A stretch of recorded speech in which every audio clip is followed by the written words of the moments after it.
ഗസയിൽ വംശഹത്യ നടത്തുന്ന ഇസ്രായേലിനെ സാമ്പത്തികമായി ഒറ്റപ്പെടുത്തുന്നതിലെ നിർണായക ചുവടുവെപ്പായിരുന്നു നോർവേ വെൽത്ത് ഫണ്ടിന്റെ തീരുമാനം. 5 ഇസ്രായേലി ബാങ്കുകളിൽ നിന്നും അവർ നിക്ഷേപങ്ങൾ പിൻവലിച്ചു. നോർവേയുടെ സോവറിൻ വെൽത്ത് ഫണ്ട് ലോകത്തിൽ ഏറ്റവും വലുതാണ്. ഒരിക്കൽ അവരുടെ ഇസ്രായേലിലെ മൊത്തം നിക്ഷേപം $190 കോടി അഥവാ 16,659 കോടി രൂപയായിരുന്നു. നിക്ഷേപം പിൻവലിക്കാനുള്ള തീരുമാനം ക്രമേണയാണ് അവർ എടുത്തത്. നോർവീജിയൻ സർക്കാരിന്റെ ഫലസ്തീനുമായുള്ള ഐക്യദാർഢ്യത്തിന്റെയും ഇസ്രായേലിനെതിരായ വിമർശനത്തിന്റെയും വർധനയുമായി ഇത് പൊരുത്തപ്പെടുന്നു. സ്പെയിൻ, അയർലൻഡ്, സ്ലോവേനിയ എന്നീ രാജ്യങ്ങൾക്കൊപ്പം ഗസയിൽ ഇസ്രായേൽ നടത്തുന്ന വംശഹത്യയും മനുഷ്യനിർമ്മിത ക്ഷാമത്തെയും ശക്തമായി വിമർശിക്കുന്ന യൂറോപ്യൻ രാജ്യമാണ് നോർവേ. ഗസയിലെ യുദ്ധക്കുറ്റങ്ങളിൽ അന്താരാഷ്ട്ര നീതിന്യായ കോടതിയിൽ നടക്കുന്ന കേസിൽ അവർ ഇസ്രായേലിനെതിരെ തെളിവുകൾ നൽകുന്നുണ്ട്. 2024 മെയ് മാസത്തിൽ തന്നെ അവർ ഫലസ്തീൻ രാഷ്ട്രത്തെ അംഗീകരിക്കുകയും ചെയ്തിരുന്നു. നയതന്ത്രപരവും നിയമപരവുമായ നിലപാടും സാമ്പത്തികമായ പിൻവാങ്ങലും ഫലസ്തീനികളെ ഉന്മൂലനം ചെയ്യുന്നതിൽ ഇസ്രായേലിനെ ഉത്തരവാദിയാക്കണമെന്ന അവരുടെ നിലപാട് വ്യക്തമാക്കുന്നു. വംശഹത്യക്ക് മുമ്പ് തന്നെ ഇസ്രായേലി സമ്പദ് വ്യവസ്ഥ തകർന്നുകൊണ്ടിരിക്കുകയായിരുന്നു. ഇസ്രായേലി പ്രധാനമന്ത്രി ബെഞ്ചമിൻ നെതന്യാഹുവും അദ്ദേഹത്തിന്റെ തീവ്രവാദി സർക്കാരും നീതിന്യായ വ്യവസ്ഥയെ പിടിച്ചെടുക്കാൻ ശ്രമിച്ചതിനാലുണ്ടായ രാഷ്ട്രീയ അസ്ഥിരതയാണ് പ്രാരംഭ തകർച്ചയ്ക്ക് കാരണം. സർക്കാർ നടപടി ഇസ്രായേലിൽ ജനാധിപത്യമുണ്ടെന്ന തോന്നൽ ജൂതന്മാരിലും ലോകരാജ്യങ്ങളിലും ഇല്ലാതാക്കി. ഇത് നിക്ഷേപകരുടെ ആത്മവിശ്വാസം കുറച്ചു. 2023 ഒക്ടോബർ 7 ആരംഭിച്ച അധിനിവേശവും വംശഹത്യയും പ്രതിസന്ധിയുടെ ഗതി ത്വരിതപ്പെടുത്തി.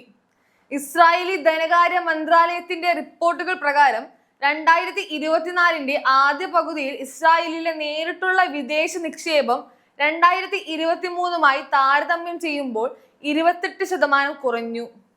എന്നിരുന്നാലും പിന്നീട് വിദേശ നിക്ഷേപങ്ങളിൽ നേരിയ വർധനയുണ്ടായി. ഇസ്രായേലിനെ രക്ഷിക്കാനുള്ള ലോകരാജ്യങ്ങളുടെ ശ്രമത്തിന്റെ ഭാഗമായല്ല അത് സംഭവിച്ചത്. മറിച്ച് ഇസ്രായേലി സമ്പദ് വ്യവസ്ഥയെയും ഗസയിലെ വംശഹത്യയും മറ്റ് യുദ്ധമുന്നണികളെയും നിലനിർത്താൻ സഹായിക്കുന്നതിന് US ഫണ്ടുകൾ ഒഴുകിയെത്തിയതിന്റെ അനന്തരഫലമായിരുന്നു അത്. 2024 അവസാനത്തോടെ ഇസ്രായേലിന്റെ മൊത്തം ആഭ്യന്തര ഉൽപാദനം ഏകദേശം $54,000 കോടി ആയിരിക്കുമെന്ന് ലോകബാങ്ക് കണക്കാക്കി.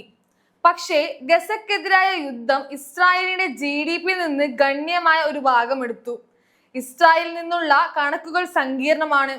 പക്ഷെ എല്ലാ ഡാറ്റയും ഇസ്രായേലി സമ്പദ് വ്യവസ്ഥ തകർച്ചയിലാണെന്നും ഭാവിയിലും അത് തുടരുമെന്നുള്ള വസ്തുതയിലേക്ക് വിരൽ ചൂണ്ടുന്നു. ഗസക്കെതിരായ ഇസ്രായേലി യുദ്ധത്തിന്റെ ചെലവ് ഇതിനകം $6,750 കോടി എത്തിയിട്ടുണ്ടെന്ന് ഇസ്രായേലി ബാങ്കിന്റെയും ധനകാര്യ മന്ത്രാലയത്തിന്റെയും റിപ്പോർട്ടുകൾ ഉദ്ധരിച്ച് ബിസിനസ് പത്രമായ കാൽക്കലിസ് 2025 ജനുവരിയിൽ റിപ്പോർട്ട് ചെയ്തു.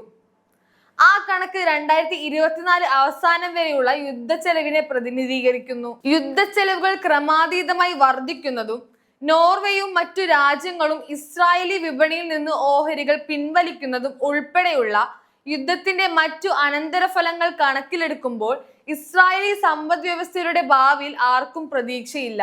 നിരന്തരമായ സങ്കോചാവസ്ഥയിലായിരുന്ന ഇസ്രായേലി സമ്പദ് വ്യവസ്ഥ 2025 ഏപ്രിൽ മുതൽ ജൂൺ വരെയുള്ള കാലയളവിൽ 3.5% കൂടി ചുരുങ്ങിയെന്ന് Israeli central bureau of statistics report ചെയ്തു. US ഭരണകൂടം ഇസ്രായേലിനെ സഹായിക്കുന്നത് കൂട്ടിയാലും ഈ തകർച്ച തുടരുമെന്ന് പ്രവചിക്കപ്പെടുന്നു. വാസ്തവത്തിൽ US സഹായമില്ലെങ്കിൽ അസ്ഥിരമായ ഇസ്രായേലി സമ്പദ് വ്യവസ്ഥ വളരെ മോശമായ അവസ്ഥയിലായിരിക്കും. പ്രതിവർഷം ഏകദേശം $400 കോടി സഹായം നൽകി US എപ്പോഴും ഇസ്രായേലിനെ പിന്തുണച്ചിട്ടുണ്ടെങ്കിലും കഴിഞ്ഞ 2 വർഷമായി ഇസ്രായേലിനുള്ള US സഹായം ഇതുവരെ ലഭിച്ചതിൽ വെച്ച് ഏറ്റവും ഉദാരവും നിർണായകവുമായിരുന്നു. 2016 ഒപ്പുവെച്ച 10 വർഷത്തെ ധാരണാപത്രം പ്രകാരം പ്രതിവർഷം $350 കോടി US ഇസ്രായേലിന് നൽകുന്നുണ്ട്.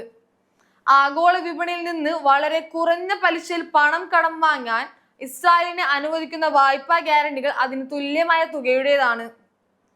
അതിനാൽ തന്നെ US പിന്തുണയുള്ള ഇസ്രായേലി വിപണിയിൽ നിക്ഷേപം നടത്തുന്നത് നല്ലതാണെന്ന് നിക്ഷേപകർ കരുതുന്നു. അങ്ങനെയാണ് നോർവേ വെൽത്ത് ഫണ്ടും മറ്റു നിരവധി നിക്ഷേപകരും ഇസ്രായേലിൽ എത്തിയത്. പക്ഷേ ഗസയിലെ വംശഹത്യയും വെസ്റ്റ് ബാങ്കിലെ കുടിയേറ്റ വ്യാപനവും കാരണം ഇസ്രായേൽ ഇപ്പോൾ അവർക്കൊരു മോശം ബ്രാൻഡായി മാറിയിരിക്കുന്നു.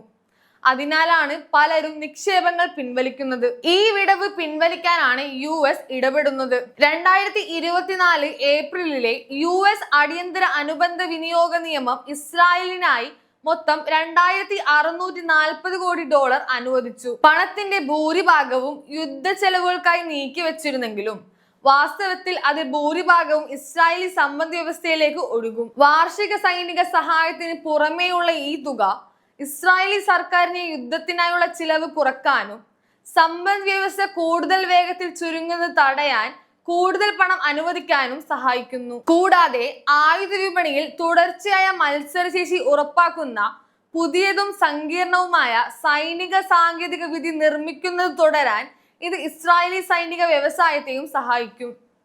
അങ്ങനെ അമേരിക്കൻ സഹായം ഇസ്രായേലി സമ്പദ് വ്യവസ്ഥയുടെ പ്രധാന ഭാഗമായ സൈനിക വ്യവസായിക സമുച്ചയത്തെ നിലനിർത്തുക മാത്രമല്ല പ്രചോദനവും നൽകുന്നു. സാമ്പത്തിക തകർച്ചയില്ലാതെ യുദ്ധതന്ത്രം പ്രവർത്തിപ്പിക്കാൻ അത് ഇസ്രായേലിനെ സഹായിക്കും. ഇസ്രായേലി വിപണിയിൽ നിന്ന് രാജ്യങ്ങൾ നിക്ഷേപങ്ങൾ പിൻവലിക്കുന്നത് കൊണ്ട് ഗുണമില്ലെന്ന് കരുതരുത്. US-ന് ഇസ്രായേലിനെ സഹായിക്കാൻ കഴിയാത്ത രീതിയിലുള്ള നിക്ഷേപ പിൻവലിക്കലുകൾ കൊണ്ടുവരികയാണ് വേണ്ടത്. അതിനെല്ലാം പുറമെ ഗസയിലെ വംശഹത്യയെ എതിർക്കുന്ന US പൗരന്മാരെ വംശഹത്യയിൽ US-നുള്ള പങ്ക് ബോധ്യപ്പെടുത്തണം. ഈ ബോധവൽക്കരണം ഇന്ന് ശക്തമായി നടക്കുന്നുണ്ട്. US-ൽ നിന്നുള്ള ഫണ്ടുകളുടെ ഒഴുക്ക് ഒരു നിഷ്ക്രിയ നടപടിയല്ല, മറിച്ച് ഗസയിൽ വംശഹത്യ നടത്താൻ ഇസ്രായേലിനെ പ്രാപ്തമാക്കുന്നത് അതാണെന്ന് ലോകം അറിയണം.